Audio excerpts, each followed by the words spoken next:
Yeah, no, Z knew that turn up this morning, and generally that was the reason as to why we went. It felt right in my tummy that Joff was going to do something this morning to break the game open.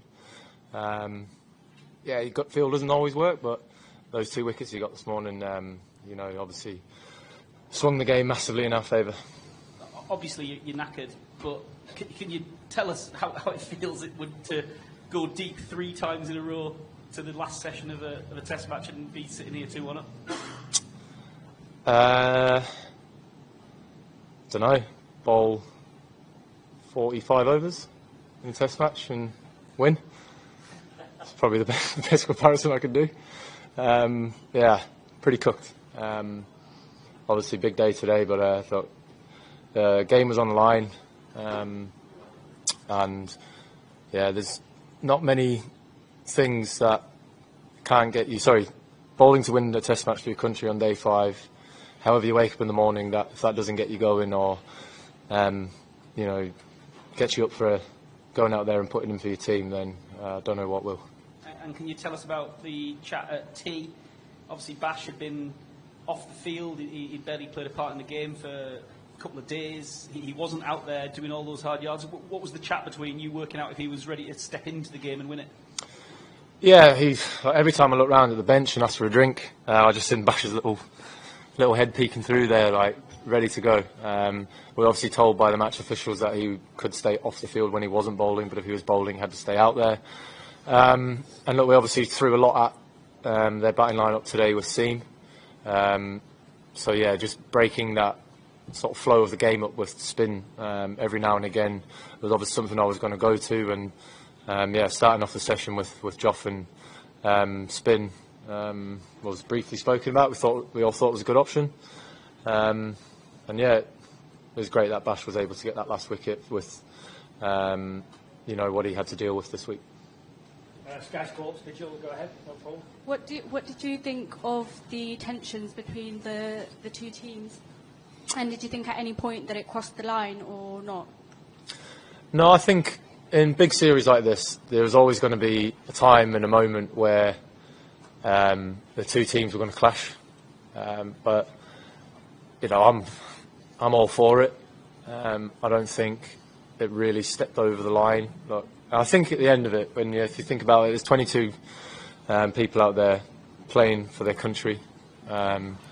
It's the highest honour that you can do in in our given sport. So you can understand that sometimes the emotions and the tension can get quite high, but I don't think there's anyone in the Indian dressing room or anyone in the English dressing room that's going to bed, going to cry themselves to sleep over what was said or done out there. Where sometimes it gets a little bit over-egged, I think, from an outsider's point of view. I don't think it overstepped the line from the Indian team or from our team, but yeah, there was always going to be a moment in a series like this when it was going to implode. It wasn't really boiling up to it; it just sort of happened. But look, it adds to the spectacle of England v India, doesn't it? We'll go Vish and then Stefan. Hi Ben, you mentioned there about gut feel with Jofra this morning. Did you say anything to him before you went out there to almost remind him of stuff 6 years ago? I just said to him this morning, I said, you know what today is, don't you? And it was that, funny. That highlight package from, I think, when India knocked off like 300 odd back in the day when Ganguly, he thought that was a World Cup final as well. He thought that was 6 years today. Genuine. And I was like, no, that World Cup that we won. He was like, oh, that one. Gosh, he's an absolute beauty, that boy. But just had that feeling, and yeah, those 2 wickets today. That Rishabh Pant one was obviously massive in a low sort of 4th innings run chase. Just off the back of it, you just called him a beauty there. It didn't look like you were very kind to him last night. Can I ask what that back and forth was? And it looked like he was going to try and apologise to you as you were walking off. Which one? Just yesterday when I think you kind of remonstrated when he was at square leg. I think you wanted a single instead of 2. And then, yeah, can I just ask about that? So he wanted me to come to mid-on and Kasi to go to leg slip so he could talk to me.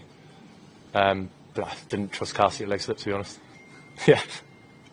And was there any, did you talk to him about it at stumps? Because obviously, I suppose he's not necessarily used to you captaining in this era because, you like your fielders up and it looks like he just wanted to cover at certain points. Have you been bringing him up to speed? No, honestly, that whole thing was he wanted me to come to mid-on so we could chat about what he's trying to do.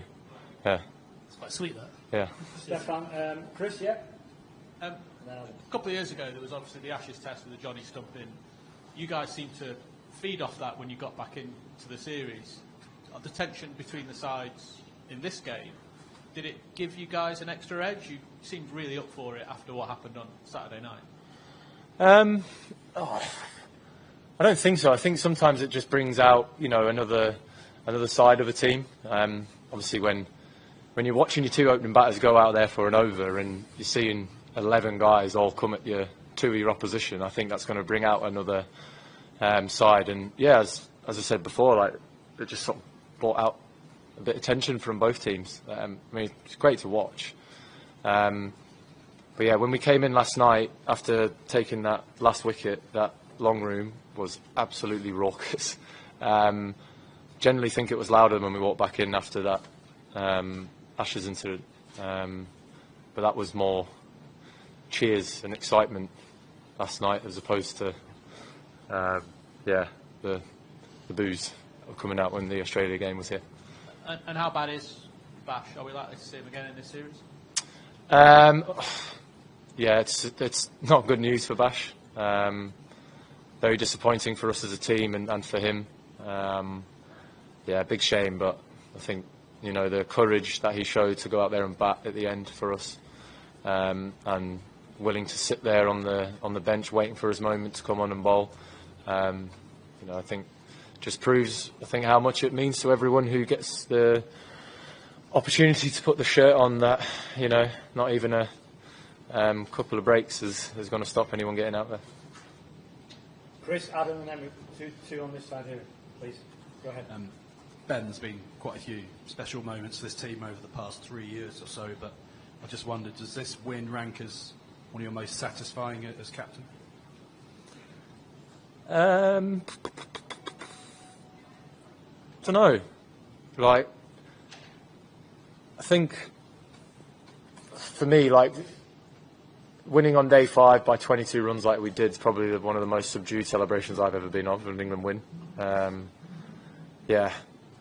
Just didn't have a lot to give, to be honest, there with the celebrations. So it's a weird one. I mean, obviously it's a great game. It's a close game. You would think I should be saying yes, but it's just quite hard to quite get my head around it at the moment, if that makes sense. Just because I've obviously put a lot in over the last 2 days. So when you're physically and emotionally tired, it's hard to properly feel it. I reckon in 2 days' time I'll be pretty pumped. Just pretty knackered at the moment, to be honest. But obviously very happy that we've managed to get the win. I heard you say on TV that you're probably going to spend the next 4 days in bed. Yeah. Just check in, you're pretty confident you're going to be up at it and bang up for Manchester? Oh yeah, I'll be absolutely sound for Manchester. It's a big break. Obviously, was pretty tired after Headingley. But yeah, after we walked off the field there, sort of whole new level of tiredness hit. Look, and it's obviously different when you. I've been in games like that before, not as a captain. Where I've been given the ball to run in and try and bowl the team to victory. But then now, obviously, adding on to the decision making around bowling changes, field placings, how I feel we're going to get this win.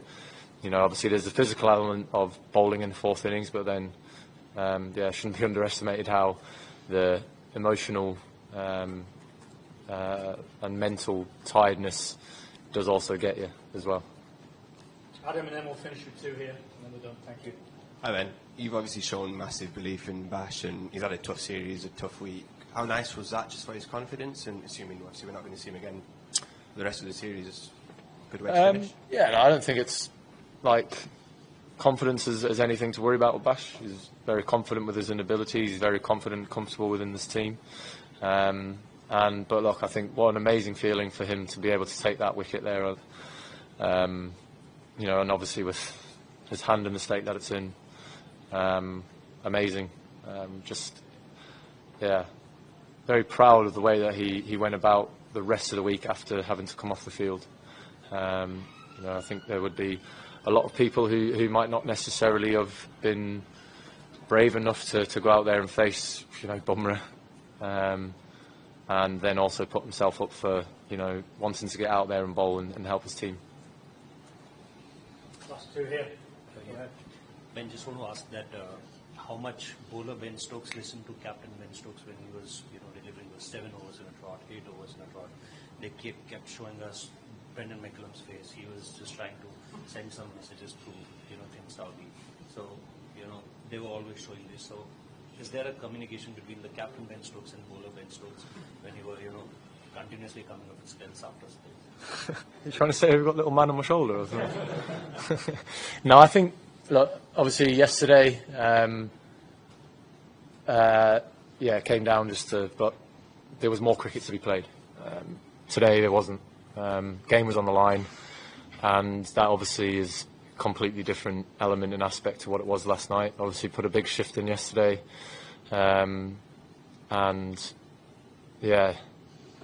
today was it was going to be my decision when I stopped bowling. As soon as I felt like I was not the person to break this game open or take the wicket, that's when I decided, right, enough's enough. Change the bowlers up, because look, although I felt threatening for most of the day, when batters are in, they feel more comfortable against whoever it is. So obviously changing who you bring on and giving a batter a sort of new new bowler to line up to think about facing. That was sort of the decision today. But I was trying to bowl and win a game for my team. Last one, Mike, please. Last 2 or 3 years, Ben, we've obviously celebrated a lot of blazing hitting, and quite rightly so, but in games like this, does it make you appreciate even more the measured approach of someone like Root, top scorer in both innings, faced most balls in both England innings, and he must have virtually honours board to himself in the dressing room now, hasn't he?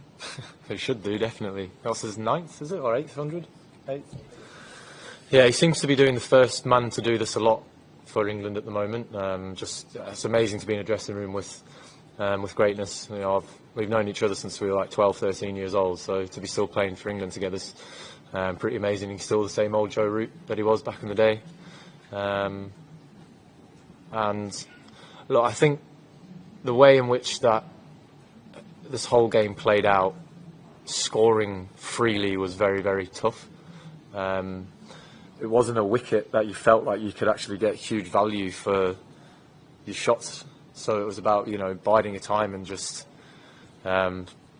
taking almost your runs as they came, if that makes sense. And obviously, Ruti's the best batter in the world in all conditions, in my opinion.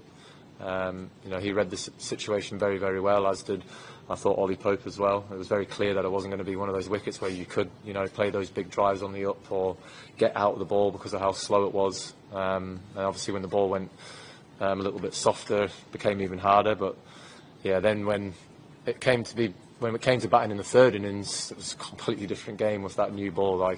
It was interesting test match to be a part of as a batter, with the amount of changes that the wicket sort of threw at you. But and even again, that third innings, we honestly felt that 190 runs was going to be very, very tough to chase down because of how that wicket had changed. The invariable bounce, some keeping low, some going through the top. So we were actually very confident that we had a good score, but we knew we would have to bowl well.